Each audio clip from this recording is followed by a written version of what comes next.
العلم هو النور الهادي والمفتاح لكل الخير من يريد الله به خيرا. بسم اللہ الرحمن الرحیم. عزیز طلبہ، آپ کے سامنے گزشتہ کل کتاب الصلاۃ کی شروع کی عبارتیں ہوئی تھی اور اس سلسلے میں کچھ ضروری باتیں گوش گزار کر دی گئی تھی. آج آپ سر دست سب سے پہلے عبارت اور اس کے ترجمہ کو دیکھیے، پھر ضروری باتیں انشاءاللہ ساتھ ساتھ ہوتی رہے گی. آپ کا سبق شروع ہو رہا ہے واسبابھا اوقاتھا سے. عبارت ہے صاحب کتاب کی، واسبابھا اوقاتھا وتجب باول الوقت وجوبا موسعا، اور نماز کے اسباب اس کے اوقات ہیں، اور نماز فرض ہوتی ہے پہلے ہی وقت میں وجوب موسعہ کے طور پر. واسبابھا اوقاتھا، اور نماز کے واجب ہونے کی، فرض ہونے کا سبب اس کے اوقات ہے، اور نماز واجب ہوتی ہے پہلے ہی وقت میں وجوب موسعہ کے طور پر. اس میں ایک لفظ آیا ہے وجوب موسعہ، وہ آپ کو سمجھنا ہے. وجوب موسعہ کا مطلب یہ ہوا کہ آپ کو معلوم ہے کہ جتنے بھی یہ نماز ہیں اپنے اوقات کے ساتھ وہ مقید ہے. وقت جیسے ہی شروع ہوگا نماز آپ کو ادا کرنی ہے. ہر نماز کے لیے اوقات مقرر ہے، ابتدائی وقت بھی آپ کے سامنے آنے والا ہے، انتہائی وقت بھی آپ کے سامنے آنے والا ہے. مان لیجئے ظہر کا وقت 12:30 بجے سے لے کر کے، ایک فرض کے طور پر 12:30 بجے سے لے کر کے 3:30 بجے تک اگر وقت ہے تو اول وقت میں مناسب تو یہی ہے کہ اول وقت میں پڑھ لی جائے ظہر کی نماز کو. 12:30 جیسے ہی بجا نماز پڑھ لی جائے. ایک آدمی 12:30 بجے نہ پڑھ کر کے 3 بجے اس کی ادائی کرتا ہے، تو چونکہ وقت کے اندر گنجائش ہے، وجوب موسعہ کا مفہوم یہی ہے، وقت کے اندر گنجائش ہے، لہذا یہ جو 12:30 بجے ادا نہیں کیا ہے 3 بجے ادا کر رہا ہے، تو چونکہ وقت کے اندر گنجائش ہے، وجوب ہے، وجوب موسعہ، لہذا یہ شخص نماز کا تارک اور ترک نماز پر جو گناہ ہوتا ہے اس کا مرتکب نہیں کہلائے گا. یہ شخص گنہگار نہیں کہلائے گا، چونکہ وقت کے اندر وسعت ہے، گنجائش ہے. بھائی وجہ اس کے لیے اس بات کی اجازت ہوگی کہ وہ چاہے تو پہلے ہی پڑھ لے 12:30 بجے جیسے ویسے ہی پڑھ لے، یا ہے کہ اس کے بعد جو اخیر وقت بتا اس وقت کے اندر. ہاں وقت جب نکل جائے، مان لیجیے آپ دیکھ رہے ہیں کیلنڈر، اس میں آپ 3:30 بجے کے بعد دیکھ رہے ہیں، 3:30 بجے بعد ختم وقت ہونا بتا رہا ہے. اب اگر آپ پڑھ رہے ہیں تو اب یہ نماز قضا ہو جائے گی اور آپ گنہگار کہلائیں گے. تو وجوب موسعہ کا مطلب ایسا واجب ہونا ہے جس کے اندر وسعت ہے، فوراً ہی پڑھنا ضروری نہیں ہے کہ اس کو چھوڑنے کے اوپر گنہگار ہو جائے. اگلی عبارت والاوقات خمسۃ، اور اوقات یہ سب 5 ہیں. اوقات کل کے کل 5 ہیں. وقت الصبح من طلوع الفجر الصادق الى قبیل طلوع الشمس، صبح کا وقت فجر صادق کے طلوع ہونے سے لے کر کے سورج کے اگنے سے تھوڑے پہلے تک ہے. وقت الصبح من طلوع الفجر الصادق الى قبیل طلوع الشمس، صبح کا وقت فجر صادق کے طلوع ہونے سے لے کر کے طلوع شمس سے تھوڑا پہلے تک ہے. یہ صبح کا سب سے پہلے نمبر پر صبح کے وقت کو انہوں نے بیان کیا. یہاں ایک سوال پیدا ہوتا ہے، صاحب کتاب نے سب سے پہلے جب وقت کو بیان کرنا چالو کیا تو صبح کے وقت سے انہوں نے چالو کیا ہے.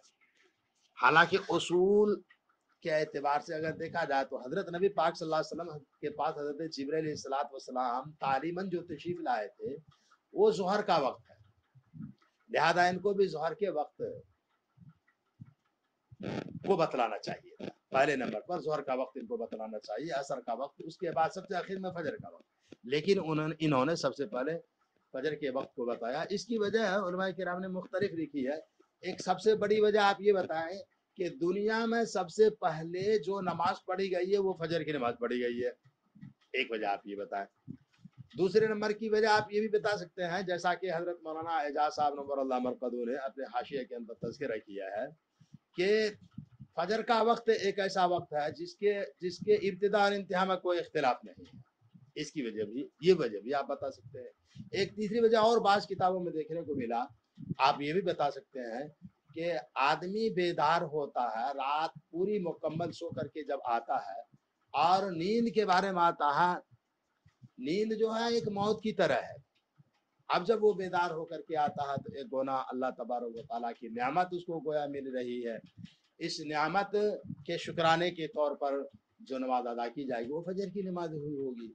तो इस एतबार से आप कह सकते हैं कि सबसे पहले सहाबे किताब ने फजर के वक्त को बयान करना चालू किया। फजर का वक्त जो हुआ वो सुबह सादिक से लेकर के सूरज के उगने से थोड़े पहले तक। कोबाइल का लफ्ज़ आया, कोबाइल फ़ाइल के वजन पर है, ये तस्वीर का सेवा थोड़ा पहले, कोबाइल उनके माने थोड़ा पहले। इसमें फजर सादिक है, एक लफ्ज़ है फजर सादिक, एक लफ्ज़ है फजर काज़िब। इसको आप समझते चलें। फजर सादिक वो वक्त है जब आप सुबह सवेरे नजर दौड़ाएंगे मशरिक की तरफ तो उस वक्त अव्वले मरहला में आप देखेंगे ऐसा लगेगा कि सफेदी आ चुकी है, रोशनी आ चुकी है। उसके बाद फिर वो रोशनी गायब हो जाती है, फिर अंधेरा छा जाता है। गोया वो रोशनी आपको धोखा दे रही है, इसीलिए उसका नाम पड़ा है सुबह काजिम, फजर काजिम। अब उसके बाद इस अंधेरे के बाद जो रोशनी का ज़ुहूर होता है ये रोशनी है असल सुबह का और फजर के नमाज का वक्त। इसी तो चूंकि इसके बाद अब फिर अंधेरा होना नहीं होता है, सफेदी ही सफेदी का आना होता है, इसीलिए इसका नाम पड़ा है फजर सादिक। बहरहाल ये आपके सामने सुबह के वक्त का तज़किरा हो रहा था कि सुबह का वक्त जो है वो सुबह सादिक से लेकर के सूरज के उगने से थोड़ा पहले तक है। उसके बाद दूसरे नंबर पर सहाबी किताब ज़ोहर के वक्त को बतला रहे हैं। वक्त ज़ुहर मिन ज़वाल शम्सी इला अन यसीरा ज़िल्लु कुल्लि शयइन मिस्लैहि और मिस्लहु सिवा ज़िल्लिल इस्तिवा। और ज़ोहर का वक्त सूरज के ढलने से लेकर के हर चीज का साया दो मिस्ल या एक मिस्ल हो जाने तक है, सिवाय साया असली के। तर्जमा जरा देखिए ध्यान से। और ज़ोहर का वक्त सूरज के ढलने से लेकर के हर चीज का साया दो मिस्ल या एक मिस्ल हो जाने तक है, सिवाय साया असली के। इसके अंदर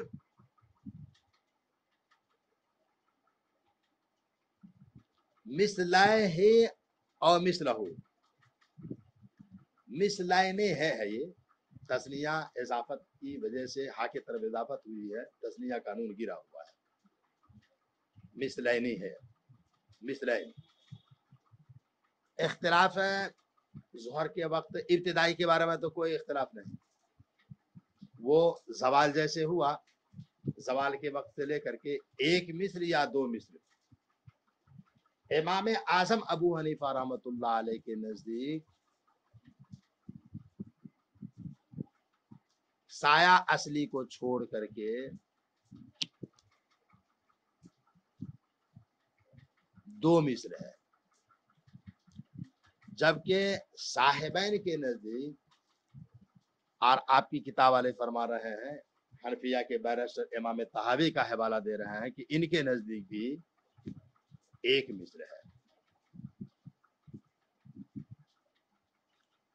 इमाम साहब रहमतुल्लाह अलैह के नजदीक गोया ज़ोहर का वक्त ज्यादा होगा, साहिबैन और हजरत इमाम तहावी रहमतुल्लाह अलैह के एतबार से जोहर का वक्त कम हो जाएगा। एक मिस्र जैसे ही हुआ जोहर का वक्त खत्म, असर का वक्त शुरू। ये हजरत साहिबैन और इमाम तहावी रहमतुल्लाह अलैह के नजरिए के मुताबिक होगा। इमाम साहब रहमतुल्लाह अलैह फरमाएंगे नहीं, एक मिस्र नहीं बल्कि दो मिस्र। बहरहाल ये जोहर के वक्त के इख्तिताम वाला मसला ही असर में भी होगा। अगले बात जो आ रही है वो असर के बारे में आ रही है, वहां पर आपके सामने हम गोश गुजार करेंगे, वहां पर आप ध्यान देंगे कि असर के इब्तिदा के बारे में फिर वही इख्तिलाफ हो जाएगा जो जोहर के वक्त के इख्तिताम के बारे में। इसको जरा ज़हन नशी करें, फिर अगली बात आती है। अगली इबारत है वख्तार सानी अत-तहावी वहुव कौलु साहिबैन। दूसरा कौल इमाम तहावी ने दूसरे कौल को इमाम तहावी ने पसंद किया है और साहिबैन का भी यही कौल है। दूसरा कौल था मिसलहू, यानी एक मिस्र जैसे साया आश्रय को छोड़ करके एक मिस्र हो जाए, बस जोहर का वक्त खत्म। आगे है वक्तुल असरी मिन इब्तिदाई ज़ियादती अलल मिस्ली अबिल मिस्लैन इला गुरूबि शम्सी। असर का वक्त एक मिस्र या दो मिस्र अला इख्तिलाफि रिवायतैन के शुरू होने से लेकर के गुरूब शम्स तक है। असर का वक्त एक मिस्र या दो मिस्र अला इख्तिलाफि रिवायतैन, जैसा कि अभी आपके सामने बात आई है। एक मिस्र या दो मिस्र की ज़ियादती की इब्तिदा से लेकर के गुरूब शम्स तक ये असर का वक्त हुआ। यानी असर के वक्त के इब्तिदा के बारे में आप कहेंगे कि इसमें इख्तिलाफ हो गया। हजरत साहिबैन रहमतुल्लाह अलैह फरमाएंगे एक मिस्र खत्म, साया असली को छोड़ करके एक मिस्र हो गया, अब असर का वक्त हो गया। इमाम साहब रहमतुल्लाह अलैह फरमाएंगे कि दो मिस्र जब खत्म होगा तब जाकर के अब असर का वक्त, अब असर का इब्तिदाई वक्त कहा जाएगा, और उससे पहले गोया असर का वक्त शुरू नहीं होगा।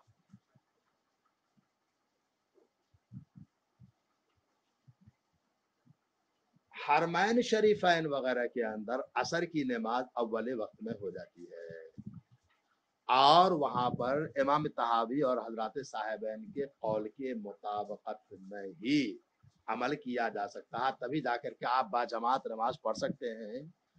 वरना किसी भी कीमत में आप हरमैन क्या हिजाज की भी किसी भी मस्जिद में आप असर की नमाज मस्जिद में नहीं अदा कर सकेंगे जमात के साथ। लिहाजा फतवा इसी के ऊपर है, और एहतियात भी यही है कि साहिबैन के कौल के ऊपर अमल किया जाए, और एक मिस्र के ऊपर ही जोहर की नमाज उसके अंदर ही पढ़ दी जाए। अगले वाली इबारत को हल कीजिए। السلام عليكم، لا تنسوا الاعجاب بالفيديو والاشتراك في القناة تشجيعا لنا لنستمر بنشر المزيد إن شاء الله.